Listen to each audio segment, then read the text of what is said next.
ঘরে চলো। রজনী topic change করো না প্লিজ। আচ্ছা কি মুশকিল বলো তো, তুমি এখন তোমার ছোট ভাইয়ের ঘরে দাঁড়িয়ে আমার সাথে ঝগড়া করবে? চলো ঘরে চলো, ঘরে চলো। ইন্দ্র এসো এসো, চলো চলো।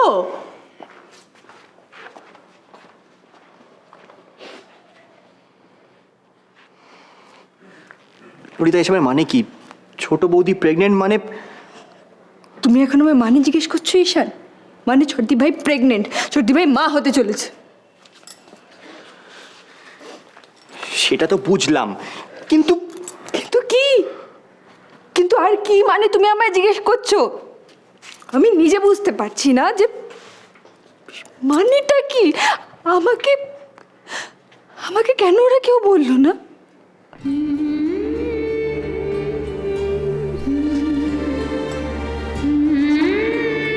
ওরা কি দুজনে আগে থেকে প্ল্যান করেছিল? হ্যাঁ, আমি নোটিস করেছি। আমার অসুখের জন্য আমায় বলেনি। তাহলে কি ঈশান ওরা সুপারস্টিশিয়াস? মানে ওই কি বলে না, অপয়া? আমি কি অপয়া? আমার অসুখ ললিতা, বেবি। তুমি সব কেন ভাবছো? ছোট বৌদি বড় বৌদি তোমায় খুব ভালোবাসে, এসব ভেবো না। তুমি কেন ভাবছো এসব?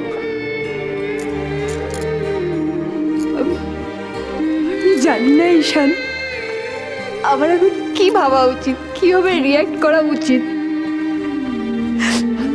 আমি জানি না ওরা আমায় কেন বললো না।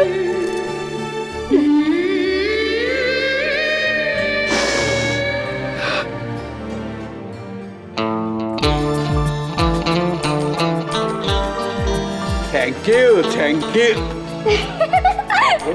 করছি এই না, কোনটা দিবি? এইটা।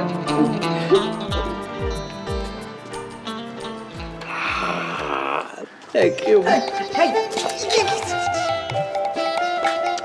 থাক না মা।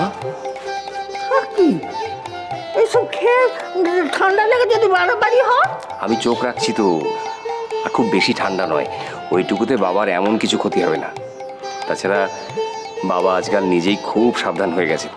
হ্যাঁ, মা ললিতার অসুখটার পরে না বাবা সত্যি সত্যি খুব সাবধান হয়ে গেছে। তা হয়েছেন, তবে তোদের বাবা না আমাদের অসুখ বিসুখ নিয়ে খুব চিন্তা করেন, পাছে তোদের ওপর আবার ঝামেলা না হয়। দিদি ভাই, হ্যাঁ, এই দিদি ভাই বলছি যে ছেলে মেয়েরা কোথায় গেল গো? কাউকে দেখতে পাচ্ছি না, কারো কোনো পাত্তা নেই। সাজবে গুজবে না, একটু সময় লাগবে না তোর সপ্তাহতেই? বাবা এতক্ষণ লাগবে সাজতে? কি হলো? কি গো, মুখে লেগে আছে নাকি কিছু? হ্যাঁ, অমন করে দেখ। সত্যি রানু, তুমি এখনো না সেই নতুন বউটির মতো দেখতে আছো। কি হচ্ছে কি? বাড়ি ভর্তি লোক, চারদিকে ছাড়ো ছাড়ো।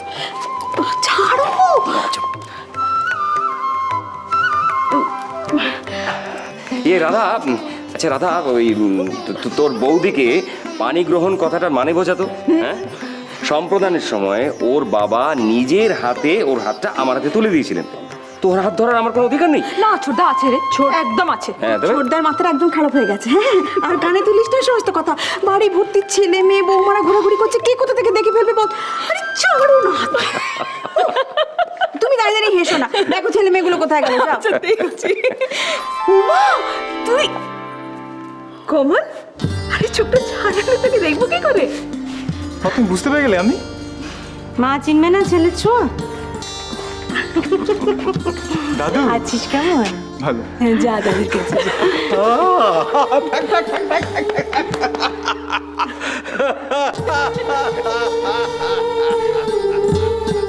বাবা বাবা, কি সুন্দর কথা। আমারই বাচ্চা, অথচ আমার বউ এই কথাটা আমাকেই জানালো না, যখন কিনা সর্বপ্রথম এই কথাটা জানার অধিকার আমার, কারণ আমি বাবা। না, সবার প্রথম তোমার জানার অধিকার না, সবার প্রথম জানার অধিকার আমার, কারণ আমি মা। এত ঠিক আছে, তারপরে তো আমার জানার অধিকার আছে নাকি তাও নেই? হ্যাঁ, তুমি তো রাগ করছো কেন? আমি কি তাই বললাম? আমার কথা ছাড়ো আমাকে, একদম ছবে না, ব্যাস। তুমি আমার সঙ্গে বিশ্বাসঘাতকতা করেছো। ইমন, আমার কথাটা একবার বললাম তো ছবে না। এর জন্য আমি তোমাকে কোনোদিন ক্ষমা করবো না, কোনোদিন না, নেভার।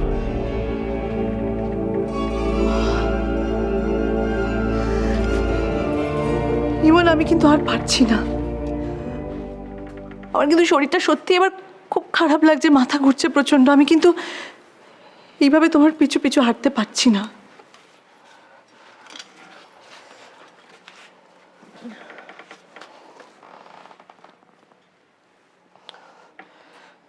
দোলন, তুমি আমার কাছ থেকে এই কথাটা লুকোলে কেন? আমি জানতে চাই। বিশ্বাস করো, আমি তোমার কাছ থেকে লুকোতে চাইনি। আমি তোমার কাছ থেকে লুকোতে চাইনি। আমি ভেবেছিলাম যে তোমাকে কথাটা বলবো, কিন্তু এতদিন বলনি কেন? হ্যাঁ, বলবো, কবে বলবে?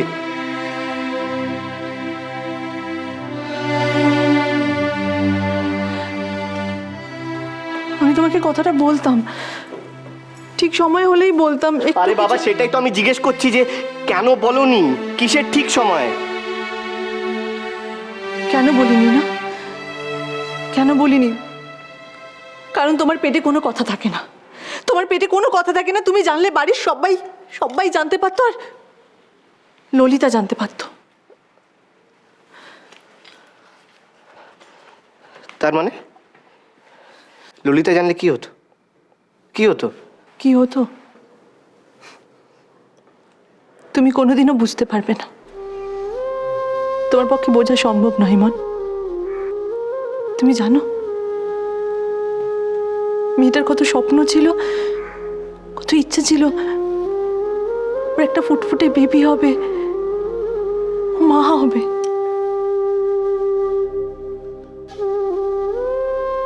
কিন্তু দেখো, যত কেমো চলছে মেয়েটা কেমন দুর্বল হয়ে যাচ্ছে, কেমন আস্তে আস্তে নেতিয়ে যাচ্ছে। এই অবস্থায় আমি ওকে কি করে বলি বলো তো যে আমি প্রেগনেন্ট? তুমি একবার বোঝার চেষ্টা করো, একবার বোঝার চেষ্টা করো হিমন, একটু। এটা আবার একটা যুক্তি হলো? এটা যুক্তি হলো এটা? হ্যাঁ, তুমি আমাকে খবরটা দিতে পারতে, তারপরে বলতে পারতে যে ললিতাকে এই কথাটা না জানাতে। জানাতাম না, ব্যাস, ব্যাপারটা হয়ে যেত। কিন্তু এই সামান্য ব্যাপারের জন্যে তুমি আমাকে এত বড় আনন্দের একটা খবর জানালে না।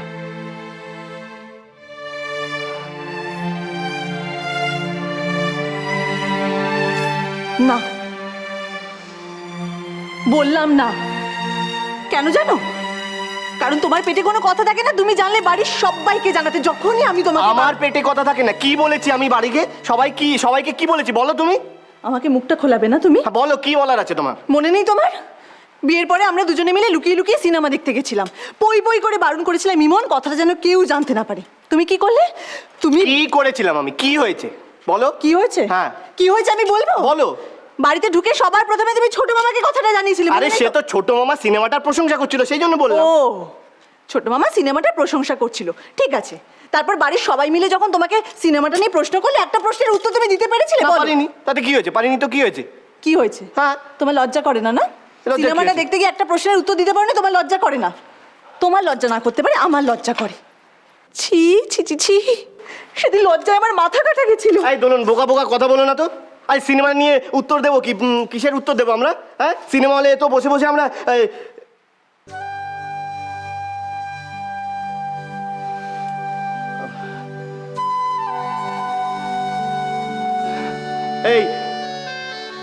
এই শোনো, তুমি একদম কথা ঘোরাবে না, এটা বলে দিলাম।